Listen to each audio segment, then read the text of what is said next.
The climate is changing in tune with global warming. It is no longer a myth, it is here for real.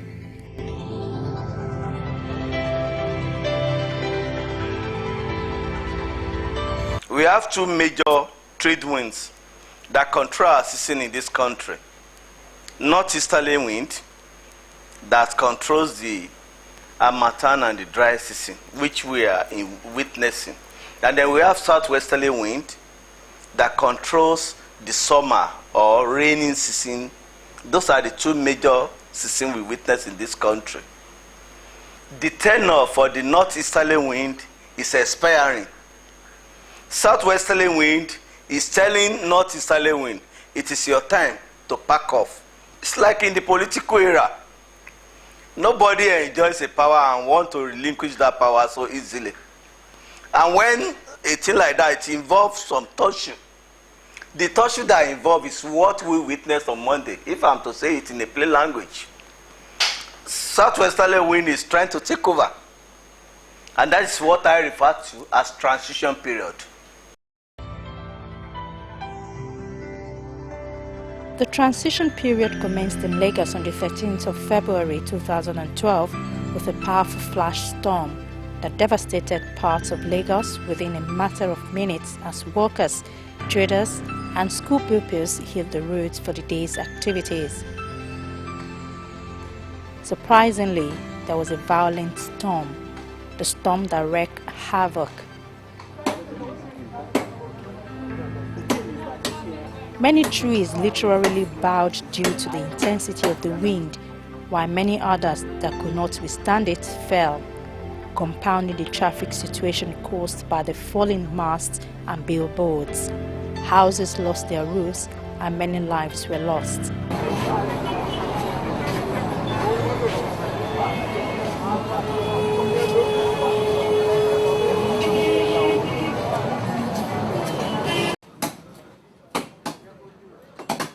And you should know that the whole of Ikoyi is blessed with avenue of trees.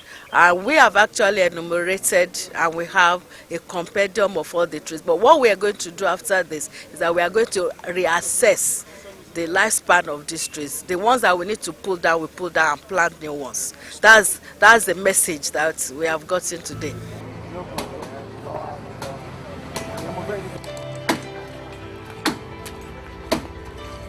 But it was a disaster foretold. The Lagos state government had hinted of the possibility of such an occurrence, especially in light of the experience in the state last year when a heavy downpour led to the deaths of many people in the state and the loss of valuable property.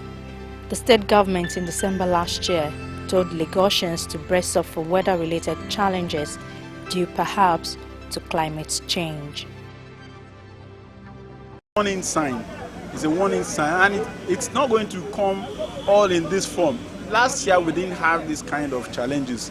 It came in another form. So nature is saying to us, all these things we have to pay attention. The trees, the drainages, the nuisances that we see on the highway, the trading, the street trading and all of that, they also cause a lot of problems for the environment. So we are happy the state government has a zero tolerance group. We want every arm of government, the state police, the security agencies, the police, the military, to join hands and make sure it's not a Kai affair, right? The Kai, we have problems where few of the bad eggs among them, they compromise and don't follow through on what they're supposed to do to clear the road of street traders. But by and large, we are resolved to ensure that the state and its various agencies do what they're supposed to do. On the part of the residents, a lot of cooperation comes from individuals, but we are hoping that the corporate institutions, the banks, the insurance companies, the oil companies will rise up to the challenge and not leave the issues for you and me.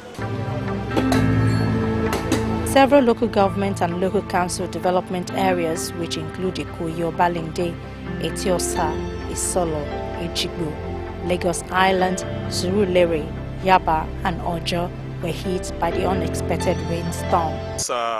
It caused lots of havoc all around Ikoyi and Obalende environment.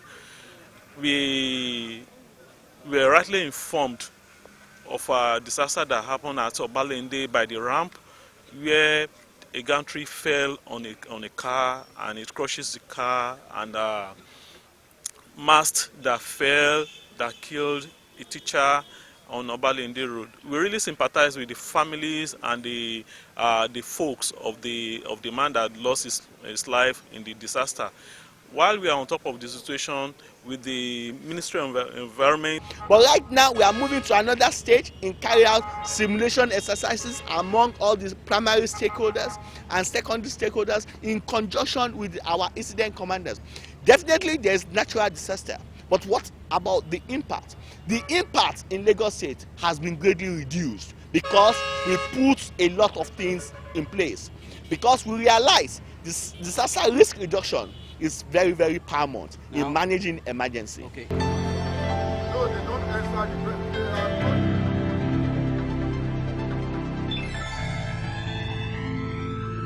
The ferocity with which the gale sprang up and tore through parts of the city looked as if some elements were angry with the lackadaisical attitudes towards weather predictions. After all, the Nigerian Meteorological Agency had issued a warning about the possibility of a storm tearing through the city as the seasons begin to change. The Met Agency says the wind speed was between 40 and 45 knots wind velocity, but about an inch of water fell during the storm, which lasted only 15 minutes in some places.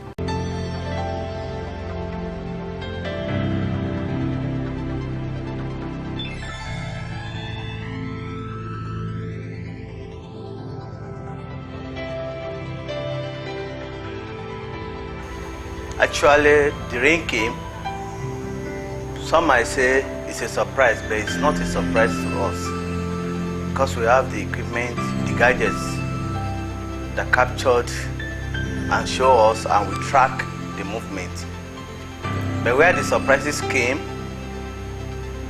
was the way and manner it came. We look at the time the development or the system started moving. It was 4 a.m. local time. And if we look at 4 a.m. local time, this was the time when everything is cold. Temperature is at the lowest within our region here. And for a system to survive, grow, and even move or propagate, it requires energy. That is potential energy from the sun, which we refer to as insolation. So if it is a kind of a system we saw in the afternoon, we will have blown it up.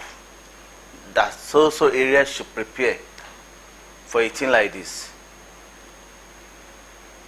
Now it developed early part of the morning, 4 a.m. Now one will be wondering, where is the energy for this system to survive? That will now take us into the dynamical aspect of the atmosphere. There is what we refer to as available potential energy. This available potential energy is what this system made use of for its growth.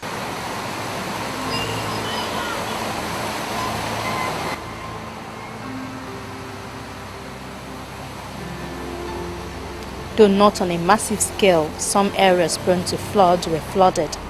The officers of the State Traffic Management Authority and the Signage Agency were on hand to remove electric poles, trees and signposts that blocked the roads for most of the morning.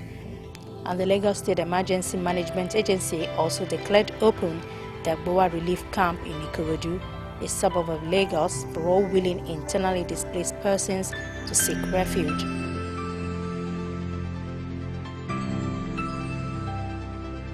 It is pathetic to note that this natural disaster affected some buildings and it put some people to be internally displaced. Right now, in conjunction with the local emergency management committee, the incident commanders and LASEMA, we are now doing what we call impact assessments and risk analysis. And this is one way or the other is going to help us to fine-tune in the way we are building our community resilience. It's going to help us in fine-tune our emergency response. And you can see that managing of emergency in the states is a teamwork. The federal government, represented by NEMA, the states, represented by LASEMA, and the local governments, represented by the chairman, who doubles as the chairman of the local government, our incident commander. You can see that we are all working as a team.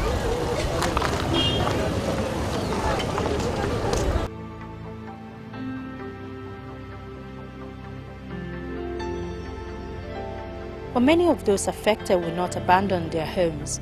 The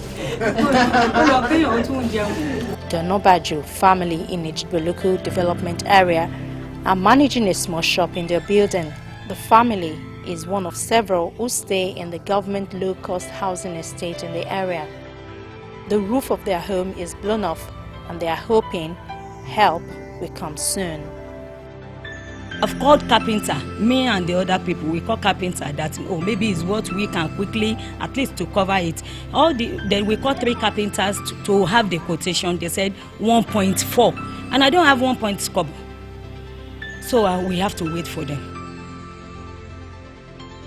The Lagos Building Investment Company is the company that actually manages the assets of Lagos State government. And in this instance, we've had a meeting with them just today. And the issue here, the issue they are raising, is that many of the residents are in arrears of their insurance premium, and that unless these people are up to date in terms of insurance premium, they will not be able to avail them of the opportunity of using insurance to rehabilitate their properties. But we are trying to find a less technical, more political solution to it. Yesterday, they asked for insurance. We showed them all our papers, everything up to date. I have it, but I haven't seen any response. One thing I need to emphasize here is that our people should not panic. Our people should relax. We have a structure in place. We've built a good capacity in emergency management. We have our incident commanders taking charge of the whole thing. And we have the incident commanders of the states that we are relating very well. And in conjunction with the federal with NEMA, National Emergency Management Agency. So all hands are on deck.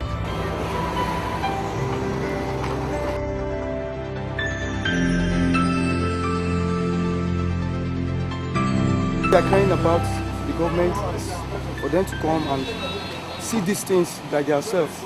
You understand? So that they will look for a solution for, on how to, prevent something dangerous not to happen. And you can look at this place now. Look at this very place now. It's very dangerous, and people are sitting under the tree. And you can see there is this flood.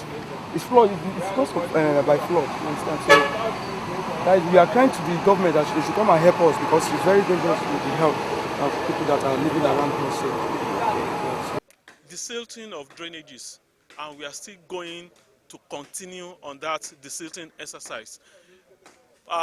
More importantly, the canal that channel all of the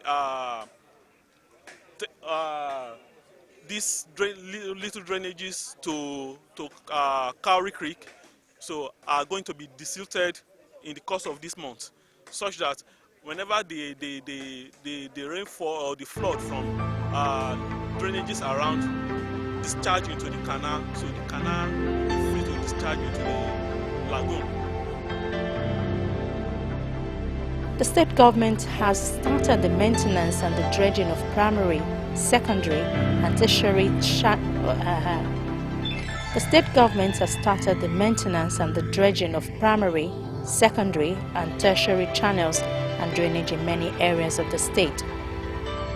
The Lagos State Ministry for the Environment has also established links with the Nigerian Meteorological Agency and Ogun-Osun River Basin Authority to share information on any urgent or favorable weather condition. Another sore point is that most of the areas in the metropolis that are behind in terms of sanitation, infrastructure, prone to flooding and general environmental defaults are zones mostly under federal control. Many residents are asking the federal government to do more in ensuring that the occurrence of natural disaster are limited to the barest minimum in Lagos State. You will recall that early this year, the Commissioner for Environment has been going around and alerting Lagosians that we are likely to have intensive rainfall, and they've been clearing the rains and the drainages and channels so that we won't have the type of flood we had on the 10th of July last year. In spite of the spirited efforts of the state government, the residents have not done their part, at least not enough.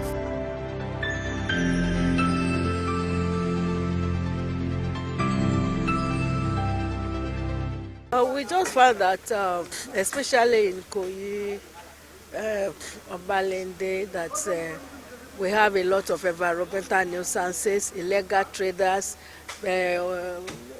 lack of maintenance of tenements, frontages, and a lot of shanties around.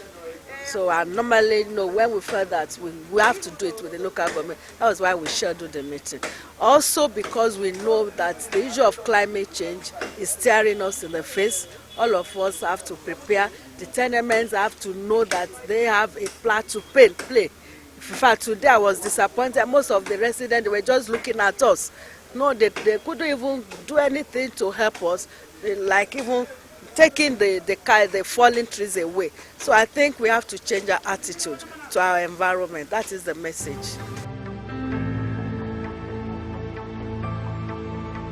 Even when residents remove the rubbish from the drains, more efforts must be made to evacuate them.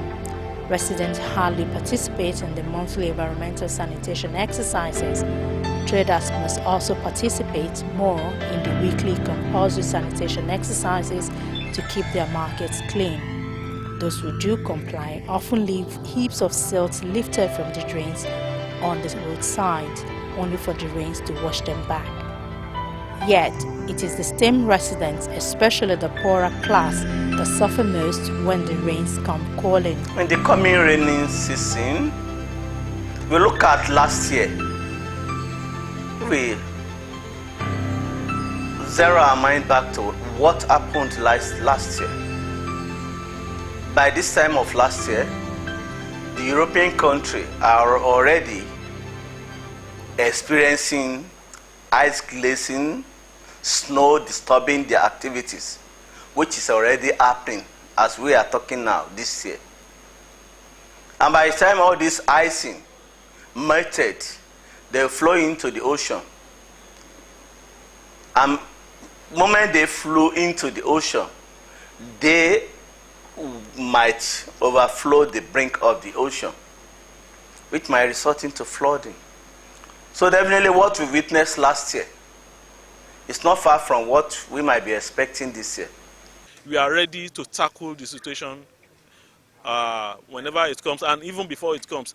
As in response to our preparedness towards the flood that may likely characterize the rainfall that has been presumed to be really heavy this year, the Ministry of Environment had worked seriously and tirelessly with local governments, not only Ikoyi Obalende, with all local governments in the state, to ensure that we have lesser flood. Though we are not saying Lagos State is going to be flood-free, but we are going to have lesser flood this year. And we want to also crave the indulgence of all residents and landlords to please ensure that they clear the drainages around them. Government alone cannot do it.